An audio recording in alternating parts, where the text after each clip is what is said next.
Hello, bienvenue sur le podcast Passe-moi la Bible. Je suis Ochlia, je suis en compagnie de Stacy et Maëva. Passe-moi la Bible, c'est un podcast chrétien qui aborde différents sujets concernant la jeunesse.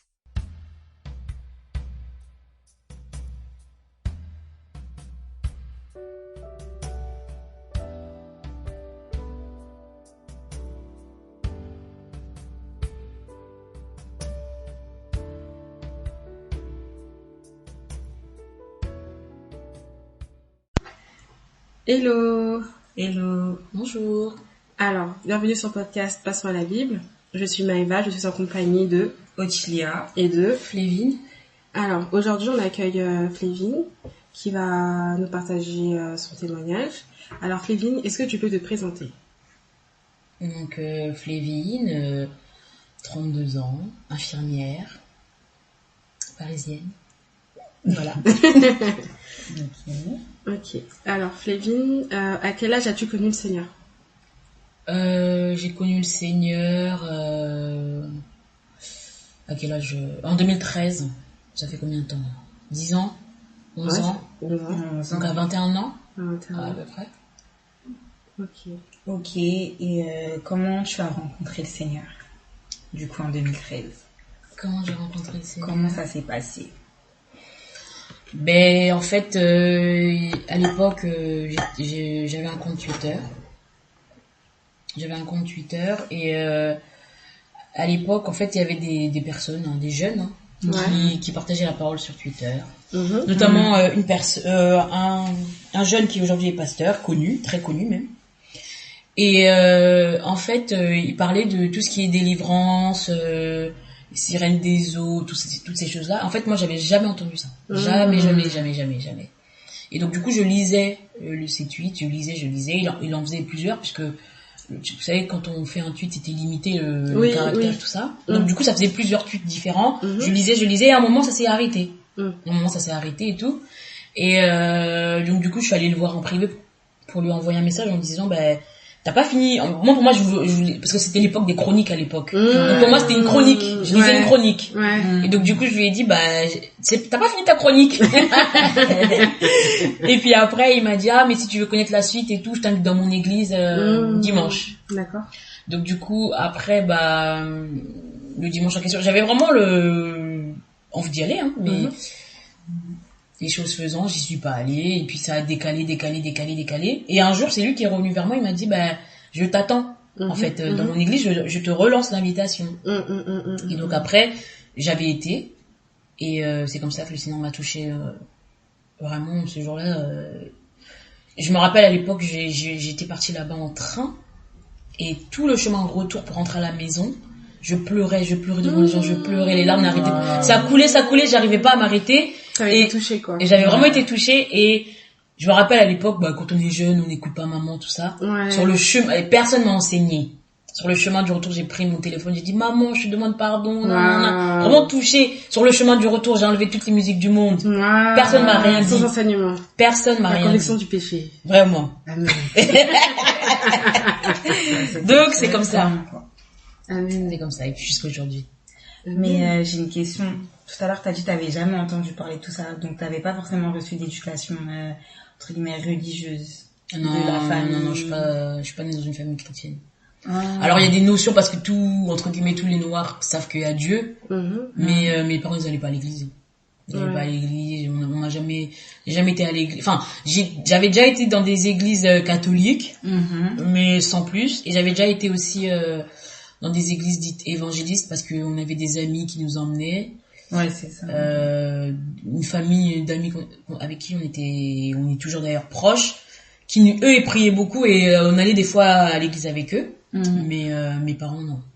Et même dans tes amis, dans tes fréquentations, dans ton entourage, t'avais jamais parlé du Seigneur? Si, eux là dont je parle. Ouais, juste eux. Après j'étais très jeune. Mais en fait, je pense que le fait d'avoir été, il y avait quand même des semences en fait.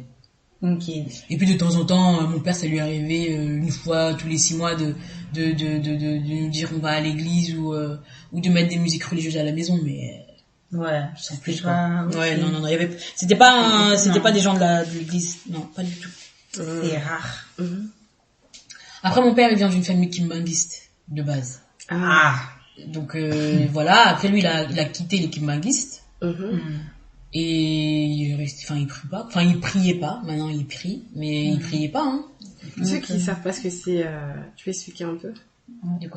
L'équipe manguiste, moi-même je sais pas. En fait, c'est un prophète congolais, du coup du nom de Kimbangu, qui en fait servait le Seigneur au départ, je pense, hein. Et après, comme toute déviation, en fait, il y a des gens qui ont commencé après sa mort, comme en fait le Seigneur l'a beaucoup utilisé pour tout ce qui est miracle, tout ce qui est toutes ces choses, guérisons miraculeuses. Les gens, au lieu de se tourner vers le Seigneur, ils se sont tournés vers lui, ils ont repris son nom, ils ont fait un mouvement. Et ses fils, en fait, de fils en fils, c'est eux les pères spirituels, en fait, du mouvement, et voilà. D'accord. En gros, c'est ça, si je me trompe pas. Après, je suis pas trop calée dans ça, mais c'est un peu ça. Ok. Alors, est-ce que tu peux nous partager le plus beau moment que tu aies vécu avec le Seigneur dans ta marche chrétienne? L'un des plus beaux, en tout cas. Ouais. L'un des plus beaux moments? Franchement, je sais. La conversion, hein. La conversion, ce jour-là, pour moi, c'était vraiment unique. Ouais. Je m'en rappelle comme si c'était hier. Pourtant, ça fait depuis 2013, 11 ans. Années maintenant. Donc, il y a eu ça. Le plus beau moment, pour moi, c'est ça.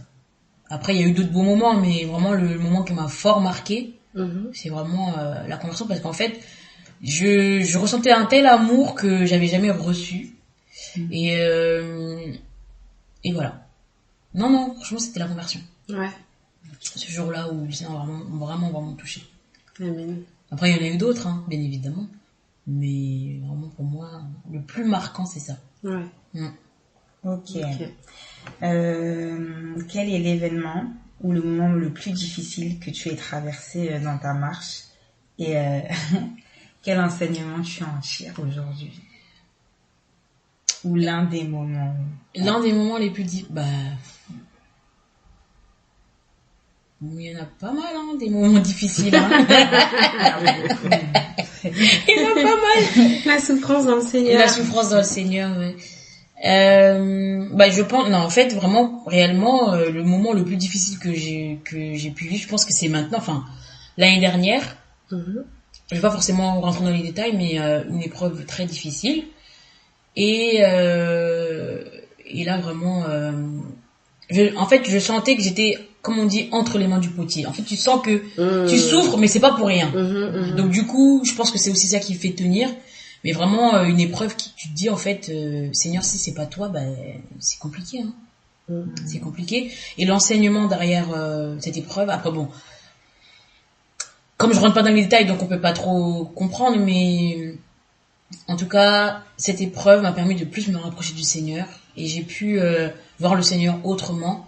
Et malgré, comme je dis là, 11 années de conversion, entre guillemets, enfin non pas entre guillemets, mais voilà, les 11 années de conversion, en fait, je me suis rendu compte vraiment par rapport à cette épreuve que, en fait, Seigneur, c'est comme si avant c'était du superficiel. Et là maintenant, avec cette épreuve, le Seigneur me permet de rentrer vraiment dedans au fond dans la profondeur de qui il est. Même si je sais que la vie n'est pas finie et qu'il y aura d'autres choses et que il y aura peut-être dans 10 ans, je dirais, maintenant je comprends que. Mais là, en tout cas, par rapport à ces 10 années qui viennent de s'écouler, je dis, mais en fait, Seigneur, je te connaissais, oui, je te priais, oui, mais maintenant je prie différemment, je comprends le Seigneur différemment, j'essaie de l'écouter différemment, de faire les choses différemment. En fait, il y a quelque chose qui a changé par rapport à cette épreuve-là. Parce qu'en fait, je me suis dit, mais en fait, si c'est pas aucun homme, même si je raconte ce que je vis, aucun homme ne va m'aider. Aucune personne, même avec toute la bienveillance, tout l'amour, tous les bons conseils qu'on peut donner à quelqu'un, personne ne pourra me sortir de la situation dans laquelle je suis, c'est le Seigneur en fait. Donc la leçon, ce que je retiens de cette épreuve, c'est vraiment que il y a que Elohim qui peut qui nous soutient, qui est là quand les hommes ne sont pas là, quand les hommes ne comprennent pas. Elohim, il est là, il voit, il comprend, il entend, il essuie les larmes, il console, vraiment. C'est ça.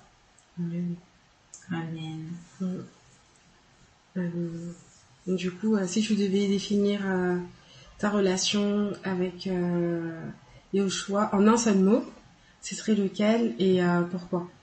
Pourquoi ce mot? Amour. Amour. Ouais, bah pourquoi amour? Pourquoi amour? Mais parce que je l'aime et il m'aime. Enfin, je sais pas. Et je ressens de plus en plus vraiment qu'en fait le Seigneur, on est dans une relation d'amour. Enfin, en tout cas moi, de plus en plus, ce que je peux expérimenter, c'est l'amour du Seigneur au quotidien, dans ma marche, dans ce que je peux vivre, dans les réussites comme les échecs. Ben, l'amour du Seigneur qui fait tenir. Amen. Amen. Si tu devais adresser un mot, est-ce que tu as un dernier mot à la jeunesse qui nous écoute, enfin jeunes et moins jeunes, hein, mais en tout cas ceux qui nous écoutent, ou un conseil, ce serait lequel? Un encouragement. Un conseil, un encouragement, ben, de s'accrocher véritablement, parce qu'en fait, sans le Seigneur, on est vraiment rien. Après, c'est vrai que c'est des choses qu'on dit comme ça, mais c'est vraiment réel. En fait, sans le Seigneur, je sais pas comment les gens font dans le monde. Ceux qui ne connaissent pas le Seigneur, ou du moins qui ont entendu parler du Seigneur, mais qui sont pas, qui ne réalisent pas en fait vraiment. Je dis pas que j'ai tout réalisé, que je suis parfaite et que machin, mais en fait, on a vraiment besoin du Seigneur dans les moindres choses. Le Seigneur est capable de nous répondre dans les moindres de nos questionnements, dans les moindres choses de nos vies, dans les moindres détails. Il est au contrôle de tout. Et donc du coup, sans lui, mais en fait, je me dis, mais sans toi, Seigneur, je peux plus, c'est pas possible. Et c'est dommage de dire que beaucoup ne réalisent pas ça, et donc beaucoup jouent avec le Seigneur, alors que le Seigneur est saint. Et il y a beaucoup malheureusement, dans la jeunesse, de personnes qui ne comprennent pas la sainteté du Seigneur. Mais encore une fois, c'est pas que j'ai tout compris et que voilà, mais de plus en plus en avançant, tu dis que le Seigneur est saint et que nous aussi nous devons être saints. Et c'est dans tout ce qu'on fait en fait. Et non, il faut s'accrocher et de plus en plus en rechercher cette relation avec le Seigneur en fait. Cette relation, et non pas juste faire profession de servir Dieu, mais vraiment avoir cette relation par la suite. Donc c'est un peu ça. Amen. Amen. Merci pour ton témoignage. Amen. Je vous en prie.